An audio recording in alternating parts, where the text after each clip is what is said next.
வணக்கம், என் பெயர் Krithika. Welcome to Yajra arts channel. மீண்டும் உங்களை எல்லாம் சந்திப்பதில் மிக மகிழ்ச்சி அடைகிறேன். என்னுடைய சேனலை எல்லோரும் பார்க்கணும், எல்லோரும் புரியணும் என்பதற்காகத்தான் இந்த சேனலை நான் ஆரம்பித்திருக்கிறேன். வெறும் பொழுதுபோக்கு மட்டுமில்லாமல் கலையை வளர்ப்பதிலும் ரசிப்பதிலும் ஒரு ஆர்வம் ஏற்படுத்த வேண்டும் என்பதே என் நோக்கம். நான் இந்த ஓவியத்தை எப்படி வரைந்து எப்படி வண்ணம் தீட்டுகிறேன் என்று நீங்கள் பார்த்தால் உங்கள் மனம் நிச்சயம் மகிழும். இந்த கலை என்பது அந்த காலத்திலிருந்து இப்போ வரைக்கும் தொட்டு தொடர்ந்து வருகிறது. ஆனால் இந்த மாடர்ன் உலகத்தில் எல்லாமே மறந்துட்டாங்க. டிஜிட்டலாக மாறிடுச்சு. இப்போது ஏஐ கூட வந்துவிட்டது. இருந்தாலும் நாம் கையால் வரைகிறது நம்மளோட திறமையை வெளிக்காட்டும் ஒரு சிறந்த ஊடகம். ஏஐ ஒரு செகண்டில் அந்த கிரிட்டிக்கல் வேலையை முடித்து கொடுத்துவிடும். ஆனால் நாம் கையால், அதுவும் மிக பிரம்மாண்டமாக பொறுமையாக உருவாக்கும்போது அது மக்களுக்கு ஒரு தனிப்பட்ட உணர்வை தரும். நம்ம கையால் வரையும்போது நம் கைக்கும் நல்ல வேலை இருக்கும், மூளைக்கும் நல்ல வேலை இருக்கும். ரொம்ப நேரம் உட்கார்ந்து இதில் இன்வால்வ் ஆகி ரசித்து ரசித்து வரையும்போது மனதுக்கு ஆரோக்கியமாகவும் சந்தோஷமாகவும் இருக்கும். இதை பார்க்கும் வரைய தெரியாதவர்கள் கூட பார்க்கும் நேரம் அதை என்ஜாய் பண்ற மாதிரியும் தானே வரைகிற மாதிரி ஒரு ஃபீலிங்கை உருவாக்குவதுதான் இந்த சேனலின் விருப்பமே. கண்ணை சுற்றியுள்ள தோல் பகுதிக்கும் கண்குழியின் நிழலுக்கும் தேவையான அடிப்படை நிறத்தை அண்டர் பெயிண்டிங் என்ற மெல்லிய அடுக்காக தீட்டிவிடுங்கள். இந்த ஆரம்ப அடுக்குகள் லேசானதாகவும் பின்பு வரும் அடர்த்தியான நிறங்களுக்கு அடித்தாளமாகவும் அமையும். வண்ணங்களின் அடர்த்தி அதிகரிக்க அதிகரிக்க உங்கள் பிரஷ் ஸ்ட்ரோக்குகளிலும் மென்மை இருக்க வேண்டும். அடுத்து கண்ணின் பாப்பாவை ஆழமான கருப்பு அல்லது அடர் பழுப்பு நிறத்தில் நிரப்புங்கள். ஆயில் பெயிண்டிங்கின் மிகப்பெரிய நன்மை வண்ணங்களை கலக்கும் பிளெண்டிங் திறன். கருவிழி பகுதியை வரையும் போது வெளிச்சம் படும் இடத்தை நோக்கி லேசான நிறங்களையும் ஓரங்களை நோக்கி அடர் நிறங்களையும் சீராக கலந்து கண்ணுக்கு மென்மையான ஆழத்தை கொடுங்கள். கண்ணுக்குள்ளேயே பன்மடங்கு வண்ண அடுக்குகளை உருவாக்குவது ஒரு திரவ பார்வையைப் போல கண்ணை காட்டி ஆழத்தை அதிகரிக்கும். இந்த தனித்துவமான பிரதிபலிப்பு தான் நீங்கள் வரையும் கண்ணுக்கு உயிரோட்டமான உணர்வை அளித்து அதை பேச வைக்கும். இறுதியாக கண்ணிமைகள் மற்றும் புருவங்களை வரையவும். எண்ணெய் வண்ணப்பூச்சில் புருவம் மற்றும் கண்முடிகளுக்கு லேசான மற்றும் நீளமான ஸ்ட்ரோக்குகளை பயன்படுத்தி முடி இழைகளின் அமைப்பை பதிவு செய்யுங்கள். கண்ணை சுற்றியுள்ள தோல் அடுக்குகளின் நுட்பமான நிற மாற்றங்களையும் மென்மையாக கலப்பதன் மூலம் முடித்து கொள்ளுங்கள். இப்படி ஆழமான நிழல்கள் மற்றும் திடமான ஒளியின் பிரதிபலிப்புகளின் கலவையால்தான் உங்கள் ஆயில் பெயிண்டிங் கண்ணுக்குள் ஒரு ஆத்மாவே இருப்பதைப் போல தெரியும்.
ஆழத்திற்கு அடர்ந்த பிரவுன் நிறம் மொத்த கூந்தலிலும் ஒரே சீராக பூசப்படாமல் தேர்ந்தெடுக்கப்பட்ட இடங்களில் மெல்லிய இழைகளாக பூசப்பட வேண்டும்.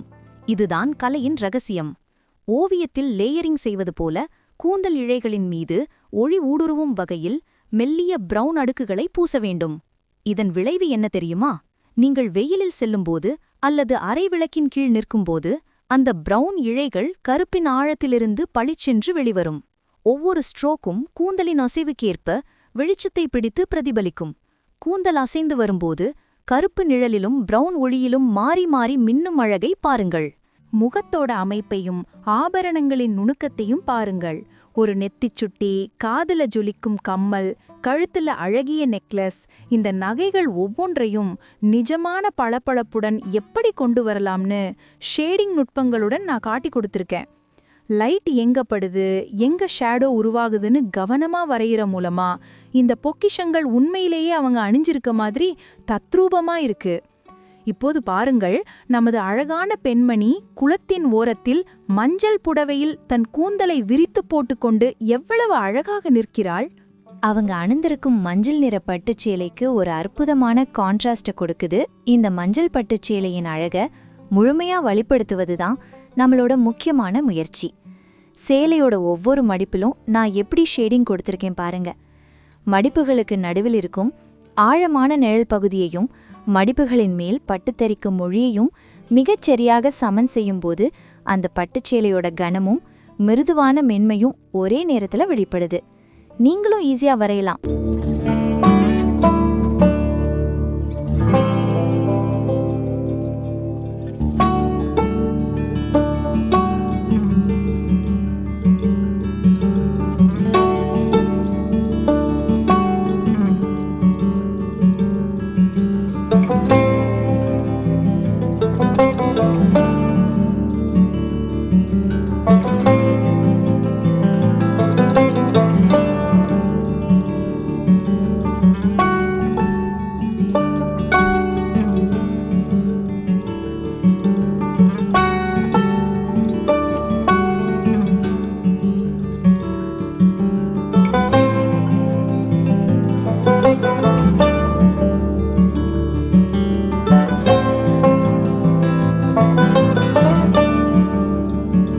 இப்போது பாருங்கள், நமது அழகான பெண்மணி குளத்தின் ஓரத்தில் மஞ்சள் புடவையில் தன் கூந்தலை விரித்து போட்டுக்கொண்டு எவ்வளவு அழகாக நிற்கிறாள். இது ஒரு நிழல் மற்றும் ஒளியின் விளையாட்டு. அவளின் முகத்தில் படும் சூரிய ஒளியை நான் இப்போது இன்னும் துல்லியமாக்குகிறேன்.